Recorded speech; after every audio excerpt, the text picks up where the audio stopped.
एक समय की बात है। एक छोटे से गांव जिसका नाम रामपुर था। उसी गांव के पास एक बहुत बड़ा जंगल था।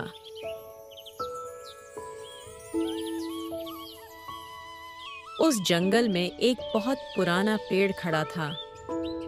इस पेड़ के बारे में कहा जाता था कि जो भी इसके पास जाता, उसकी सबसे बड़ी इच्छा पूरी हो जाती थी।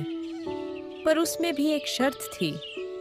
पेड़ तक पहुंचने के लिए उसकी 3 पहेलियां सुलझानी पड़ती थीं। उसी गांव में 3 नटखट बच्चे रहते थे, जिनका नाम मोहन, सोहन और राघव था।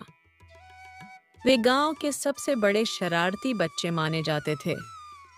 एक दिन उन्होंने जादुई पेड़ के बारे में सुना। अगली सुबह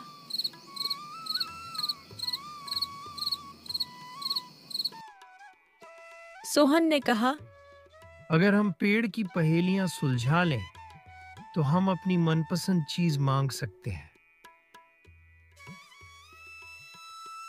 मोहन और राघव को यह बात बहुत रोमांचक लगी। वे तीनों अगले दिन जंगल की ओर निकल पड़े।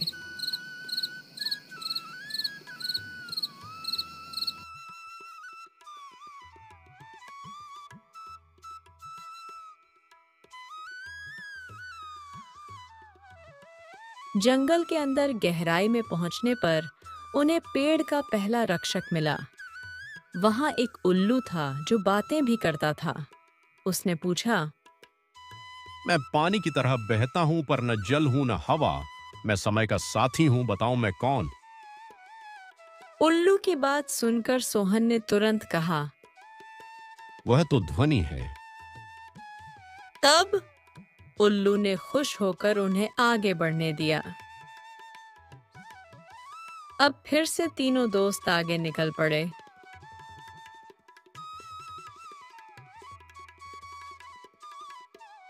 कुछ दूर जाने के बाद आगे उनको एक भेड़िया ने रास्ता रोका और उसने पूछा कि मुझे तोड़ोगे तो रो दोगे, पर मैं जीवित नहीं हूं। बताओ मैं कौन? इस बार राघव ने सोचा और जवाब दिया, प्याज। राघव का जवाब सुनकर लोमड़ी उन्हें आगे जाने दिया और वे फिर से आगे की ओर बढ़ने लगे। कुछ दूर जाने के बाद उनका रास्ता एक चींटी ने रोक लिया और उसने तीसरी पहेली पूछी। मैं सबका साथी हूं पर मुझसे कोई बच नहीं सकता। बताओ मैं कौन? यह सवाल सबसे कठिन था। मोहन ने गहराई से सोचने के बाद उसने कहा, वह तो समय है। तब चींटी ने कहा सही जवाब और उन्हें आगे जाने की रास्ता बता दी।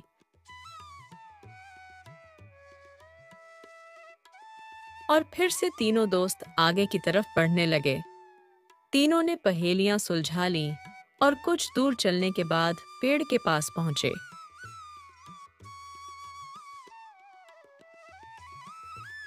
तब पेड़ ने अपनी जादुई आवाज में पूछा, बताओ बच्चों, तुम्हारी क्या इच्छा है?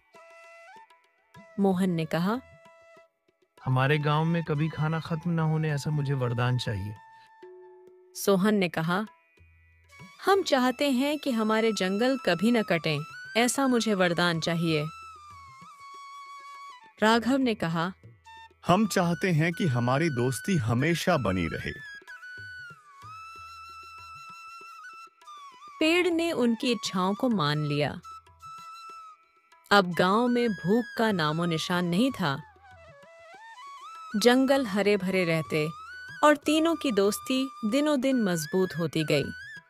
सीख, इस कहानी ने गांव वालों को सिखाया कि बुद्धि, दया और दोस्ती से हर मुश्किल को सुलझाया जा सकता है। जहां दोस्ती और समझदारी हो, वहां चमत्कार खुद ब खुद होते हैं।